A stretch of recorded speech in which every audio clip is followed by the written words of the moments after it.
So this guy comes in.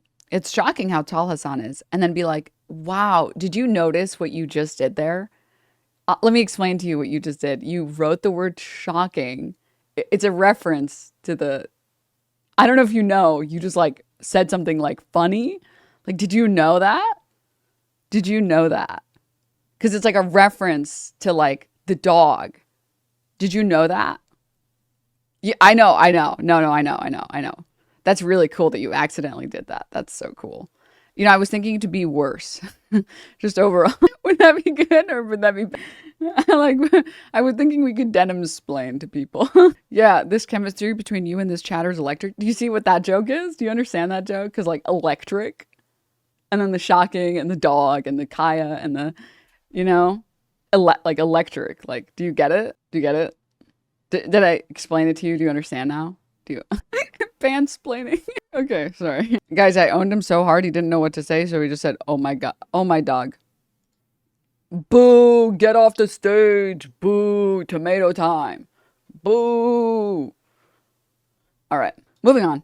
Your comments about Gal Gadot got tweeted by Variety and is getting good feedback. I know, I saw. I did a Variety profile, and there were some choice words in the profile. There was a really funny pre-watch Piker moment in the profile as well. Israel did not kill Charlie Kirk. That is insane. The World According to Hasan Piker by Tatiana Siegel. Hasan Piker is about to prove his point. For weeks, the wildly popular Twitch streamer and leftist commentator has been following the online discourse surrounding the assassination of Charlie Kirk. The topic is personal for Piker, who was scheduled to debate Kirk at Dartmouth College 15 days after the right-wing political activist was gunned down on a Utah campus. Authorities charged college student Tyler Robinson with a crime, but lately a civil war has erupted among conservatives over conspiratorial claims that the Mossad had a hand in the murder. You would be surprised at how many people believe that stuff. I want to find the part where he's talking about Gal Gadot. I saw the tweet blowing up, which was really he mulls good. the menu options of the crowded Chelsea restaurant on a brisk October morning. When our waiter arrives, Piker turns to the 20-something hipster. Can I ask you a question? Who is the most likely person that killed Charlie Kirk, he asks.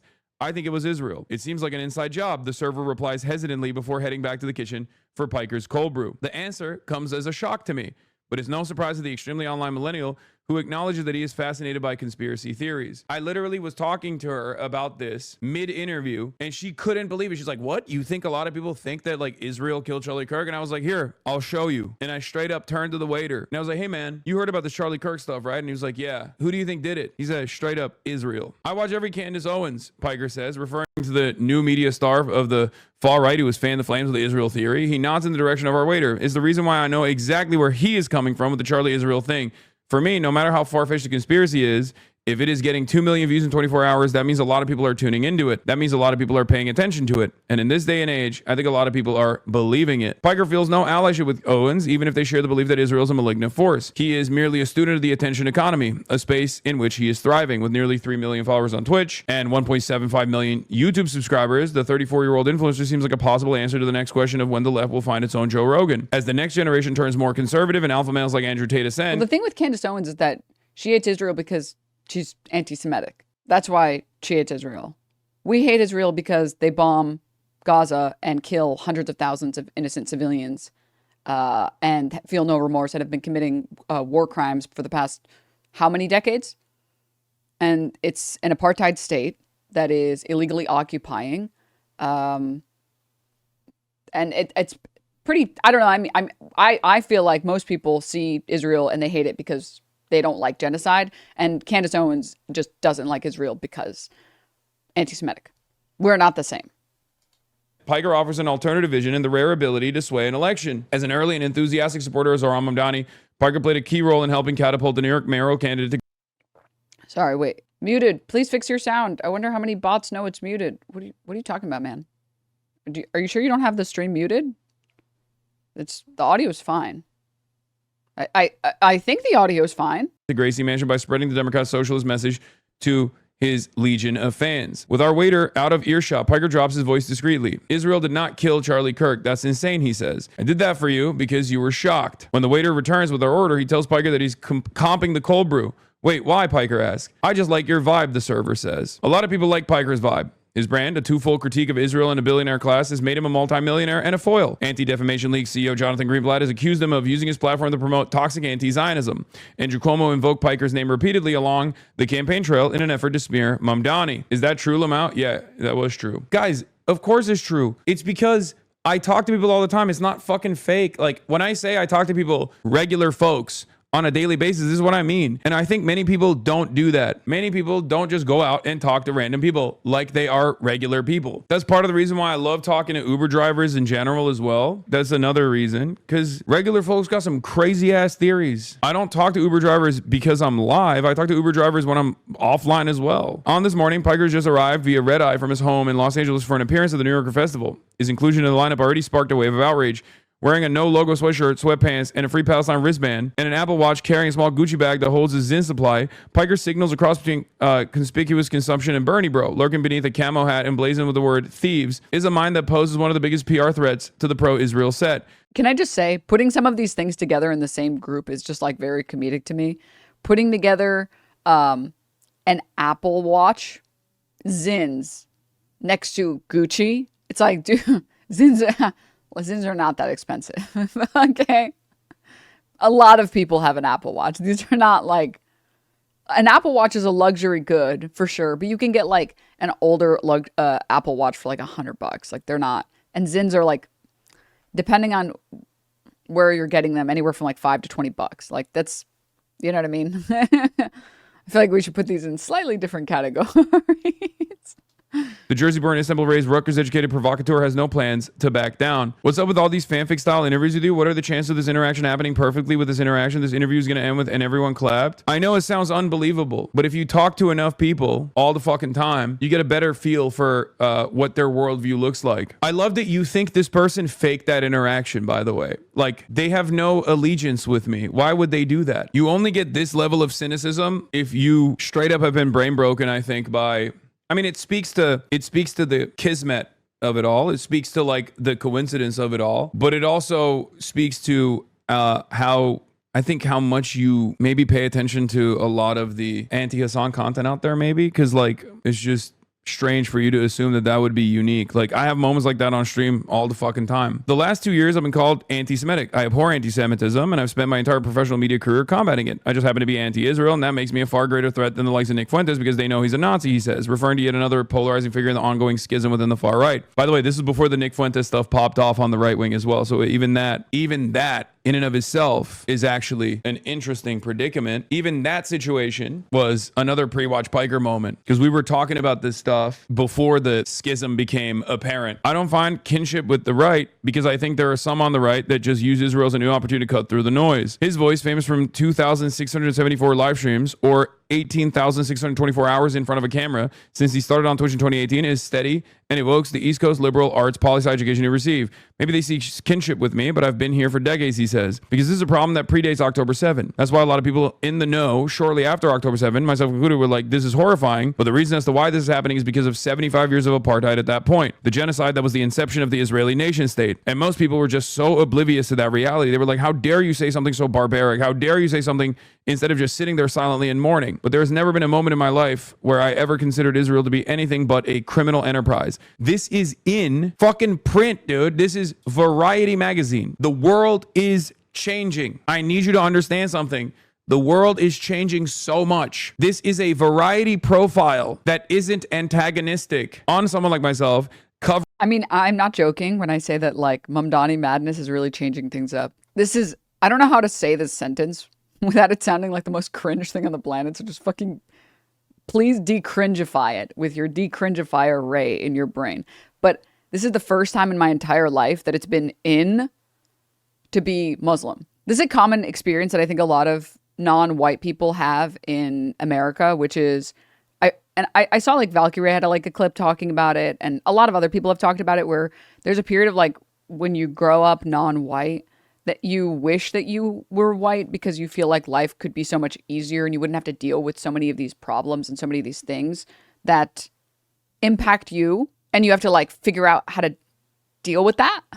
Like I remember experiencing this when I was really young, and I was just like, it would be just so much easier if I was just already like white and I was just already part of the culture and I didn't have to deal with this, and I didn't have to get embarrassed about having like immigrant parents, or that I didn't have to get embarrassed about this thing or that thing, or like not looking like other people or whatever, right? And that's like growing up in New York City, one of the wokest cities in America, right? And then you realize like, actually, that's stupid, and you shouldn't build your your self-worth around who you are because society isn't mentally prepared to deal with that.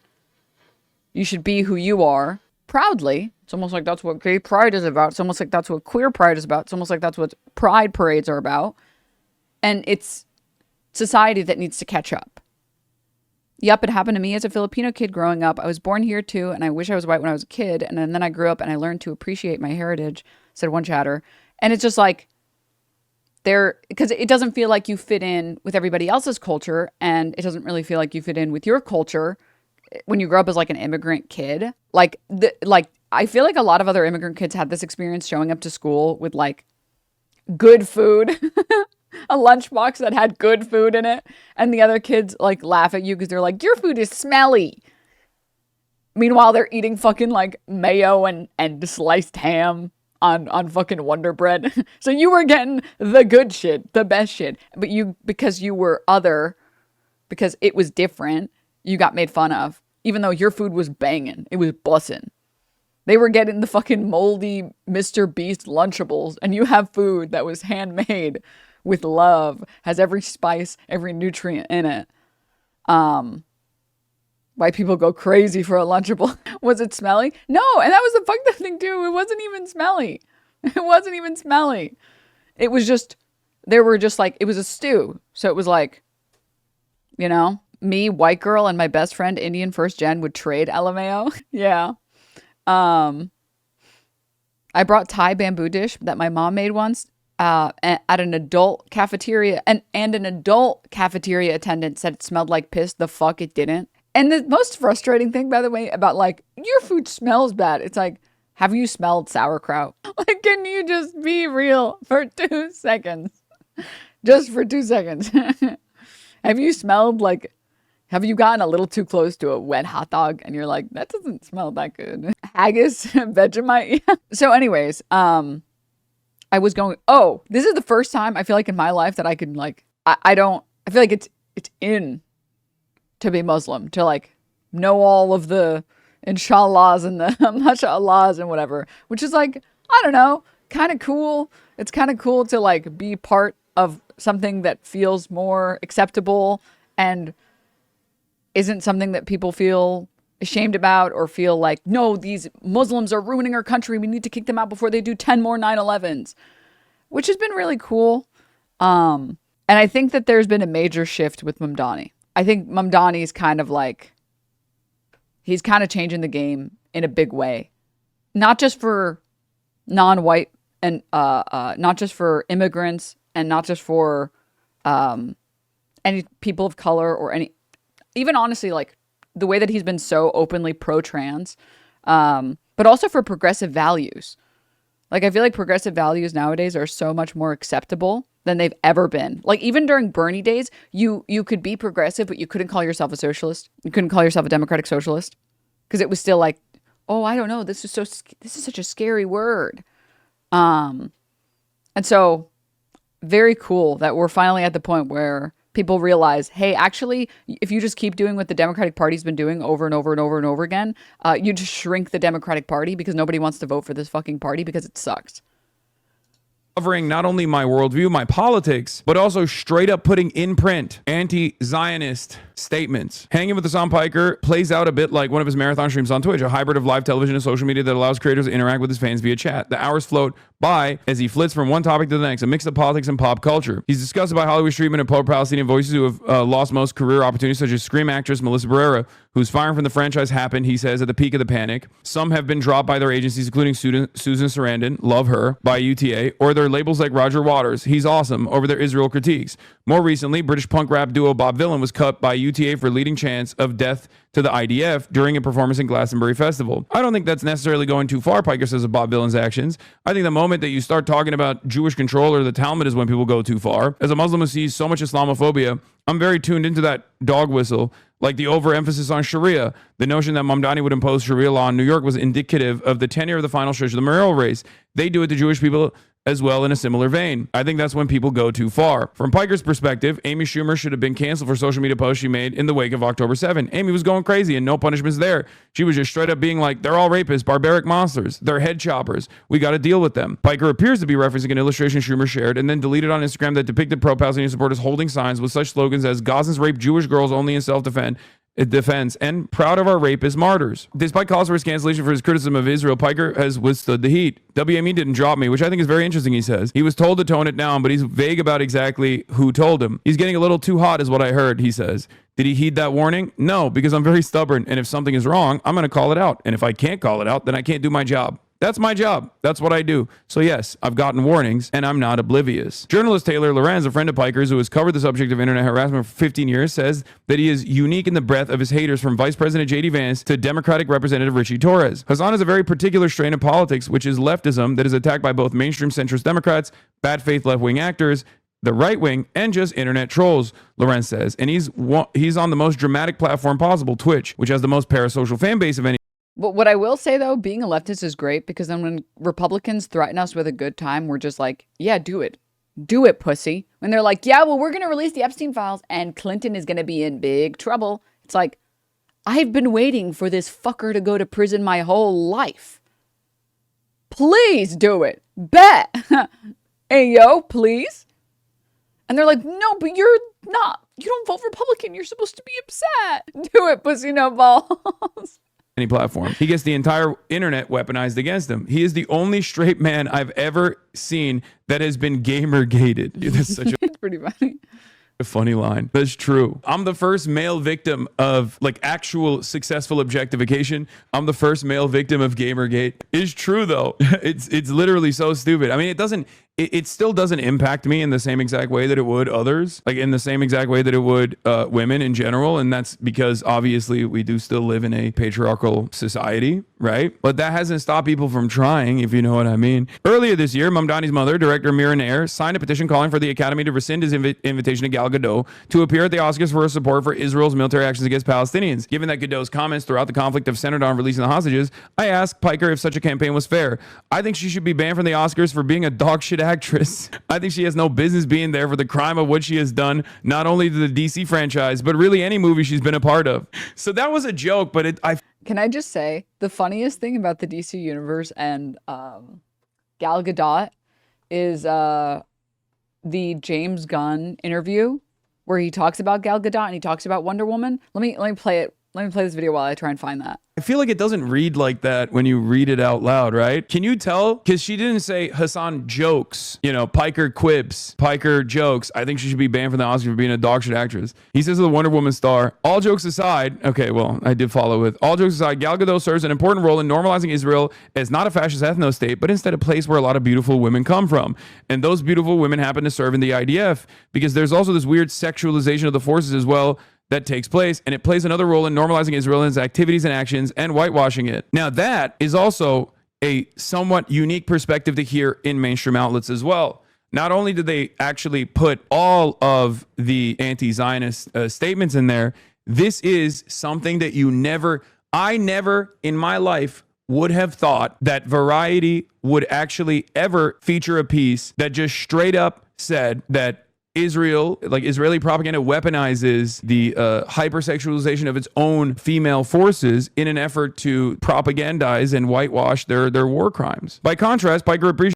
They also love to do way more explicit whitewashing by putting in like blue-eyed, blonde-haired women who, I'm not saying that they're not Jewish. Obviously, you know, they say that they're Jewish or whatever. That's not the important part. The important part is they love to put those women in the forefront where they do like the thirst traps. And it's like, it's interesting that you choose to put these women in the forefront to build the greater distinction between the evil terrorist Arabs and the not evil Israelis.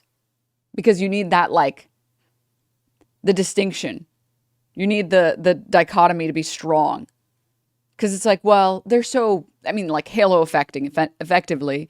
Israelis being like, look at how beautiful and pretty they are. They would never do anything evil, unlike these Arabs, unlike these Muslims, these fucking Arabs. And it's like, and the problem is that the right is so hyper-focused on only aesthetics. It's like literally the only thing they care about. They just throw all caution to the wind as long as there is good aesthetics.